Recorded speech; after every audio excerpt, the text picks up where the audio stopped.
امریکہ نے ایران پر مزید پابندیاں عائد کر دی۔ میڈیا رپورٹس کے مطابق امریکہ نے پاسداران انقلاب سمیت ایران کے 20 اداروں پر انسداد دہشت گردی سے متعلق نئی پابندیاں عائد کر دی۔ امریکہ نے 5 افراد اور 3 بحری جہازوں پر بھی پابندیاں لگائیں۔ پابندیوں کے شکار افراد میں پاسداران انقلاب کے لوگ بھی شامل۔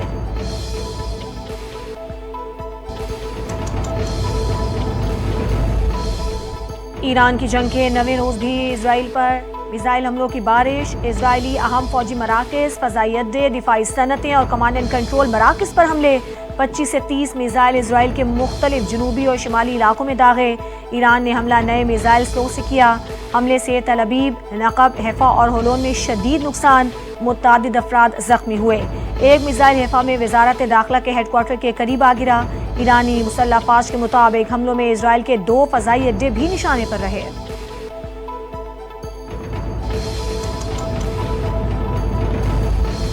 اقوام متحدہ کے سیکریٹری جنرل کا ایران اسرائیل سے فوری جنگ بندی کا مطالبہ۔ سلامتی کونسل کے اجلاس سے خطاب میں کہا، جنگ سے گریز کیا جائے اور امن کو موقع دیا جائے۔ دونوں ممالک کو جنگ روکنے اور مذاکرات کی میز پر آنے کی دعوت دیتا ہوں۔ ایران بار بار کہہ چکا ہے کہ وہ ایٹمی ہتھیار نہیں بنا رہا۔ یہ تنازع ایسی آگ کو ہوا دے گا جو کسی کے قابو میں نہیں آئے گی۔ ایران جوہری عدم پھیلاؤ کے معاہدے کی پاسداری کرے۔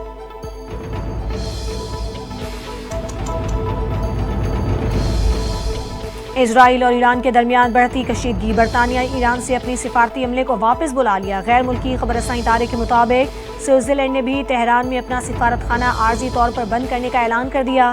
جرمنی نے اسرائیل سے 64 شہریوں کو نکال لیا۔ متحدہ عرب امارات کا بھی ایران سے اپنے شہریوں کا انخلاء مکمل کرنے کا اعلان۔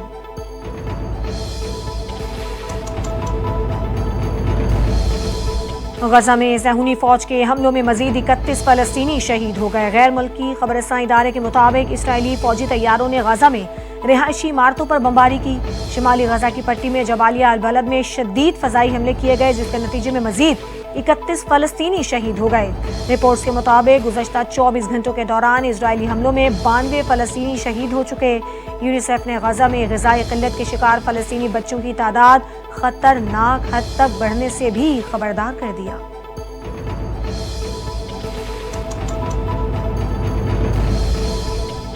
بنو کے علاقے میریان میں دہشت گردوں کا پولیس اسٹیشن پر کوڈ کاپٹر کے ذریعے حملہ۔ حملے میں تمام اہلکار محفوظ رہے۔ پولیس کے مطابق دہشت گردوں نے کوڈ کاپٹر کے ذریعے بم پھینکا۔ دھماکے سے چھت پر نصب سولر پلیٹس تباہ ہوئیں۔ پولیس کی جانب سے فوری اور بھرپور جوابی کارروائی۔ دہشت گرد فرار ہو گئے۔ حملے میں استعمال کوڈ کاپٹر اور اس کی نوعیت سے متعلق تفصیلات اکٹھی کی جا رہی ہیں۔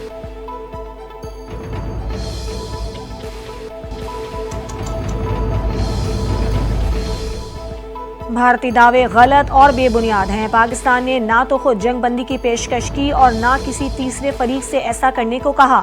پاکستان نے بھارتی میڈیا کے دعووں کو دو ٹوک انداز میں مسترد کر دیا۔ ترجمان دفتر خارجہ کے مطابق بھارتی جارحیت کا بھرپور اور فیصلہ کن جواب دیا جو ہمارے حق کے دفاع کا حصہ تھا۔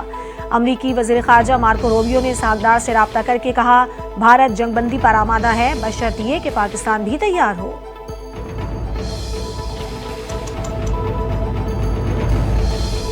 وزیر اعظم شہباز شریف کا مولانا فضل الرحمان کے بیٹے پر حملے اور اغوا کی کوشش پر انتہائی تشویش کا اظہار۔ شہباز شریف کی مولانا فضل الرحمان سے ان کی رہائش گاہ پر ملاقات میں ملک کی مجموعی سیاسی صورتحال پر تبادلہ خیال ہوا۔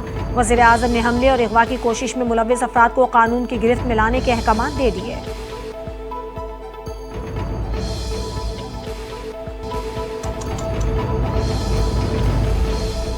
بے نظیر بھٹو کی قربانیاں، ویژن اور عوام سے وابستگی پیپلز پارٹی کی اجتماعی میراث ہے۔ صدر مملکت کا شہید بے نظیر بھٹو کی قومی خدمات اور عظیم قربانیوں کو خراج عقیدت۔ شہید محترمہ بے نظیر بھٹو کی 72ویں سالگرہ پر کہا، بے نظیر نے جمہوریت، انسانی وقار اور خواتین کے حقوق کے لیے جد و جہد کی۔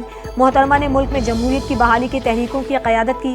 بے نظیر بھٹو پسماندہ طبقات اور اقلیتوں کی آواز اور پرامن خوشحال پاکستان کی خواہاں تھیں۔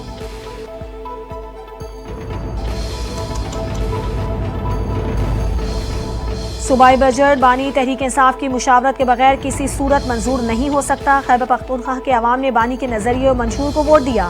خیبر پختونخوا کے مشیر اطلاعات بیرسٹر سیف کا بیان، کہا اگر خیبر پختونخوا میں ایمرجنسی نافذ کرنے کی کوشش کی گئی تو وفاقی حکومت ایک دن بھی نہیں چل پائے گی۔